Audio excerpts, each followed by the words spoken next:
Hi, my name is Ryan, and if you're thinking about designing a healthy home, you are in the right place. Today I'm going to talk to you about the Healthy Home Movement's Manifesto and why we're doing these videos and why we're providing all these free literature and guides.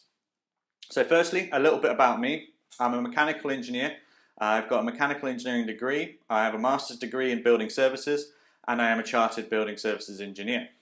A lot of people don't know what a building services engineer is. I try and summarize that as an architect is in charge of the form and function of the building, so they make it look good. The structural engineer makes it stand up, and then the building services engineer makes it work in terms of its heating systems, cooling systems, and is in charge of the internal environment.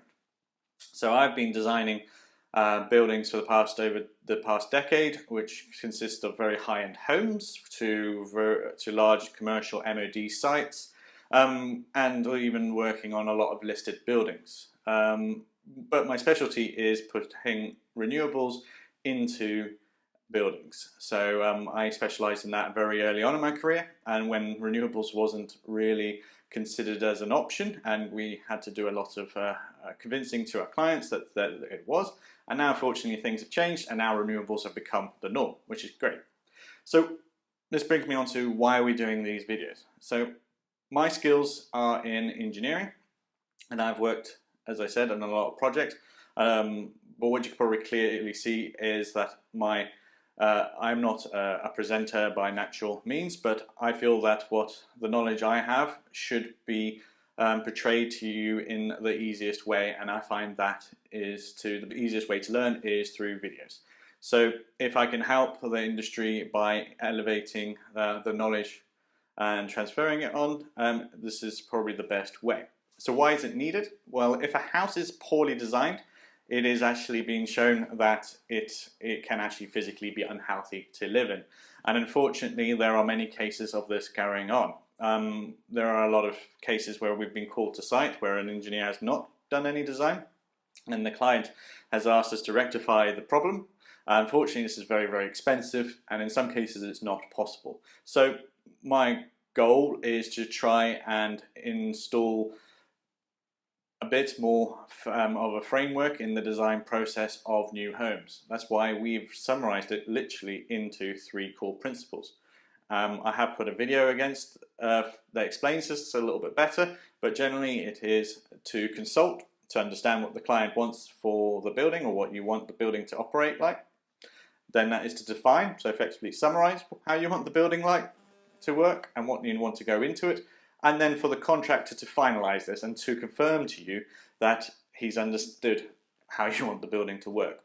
So, and that is all before you set foot on site.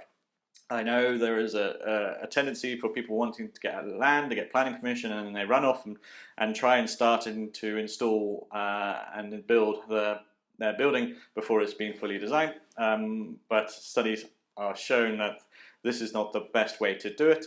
And if you look to the commercial sector and how commercially minded people work, obviously they do a lot more projects, and they do it in a much more staged approach. And I've just cherry picking the information that we've learned from working on a lot of commercial projects, what's worked and what hasn't worked, and then trying to install that into the residential market, and with the intention of elevating the level of the design and the installation quality in residential buildings.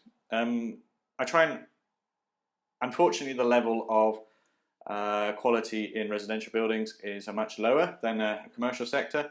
This might be for many reasons, but I think one of the reasons is that it has been considered the norm, this level of quality. In some areas this might be fine, in some other areas the client might be thinking he's getting a much better quality product than they really are.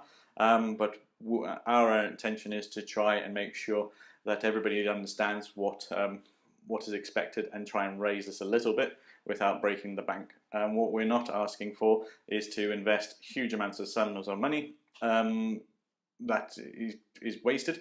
I always try to work on a principle is, what would I do if I was building my own home? I would never put in or suggest anything that I would think that I would never even need or use. So going back onto why we're doing these videos is that they're not going to be polished. They're not going to be produced or cinematography, but the core information that I'm going to portray to you in the series of videos is based on sound knowledge and experience. And if anything that I don't know, I tend to go to the right sources. So I go straight to the manufacturers. I go straight to the my faculty, so which is CIBSE, which is Chartered Institute of Building Services Engineer.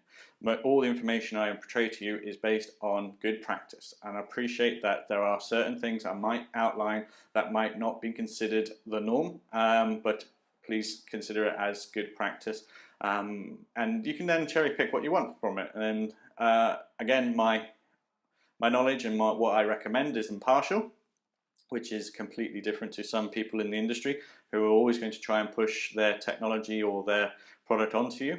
And that's where we create value, is be independent experts in the field, and we can carry out all the due diligence that's required to make sure things do actually physically work. I hope you're going to find the series useful. Please click subscribe so you know when we do release the videos. We'll be releasing a lot more in the future. If you have any questions or need any clarifications, please leave a comments below the videos or send me an email so you can get contact details from our website, or even if you prefer to talk it over, please feel free to give me a ring. Again, thank you very much, and please, if you're going to design a home, please design a healthy home. Thank you.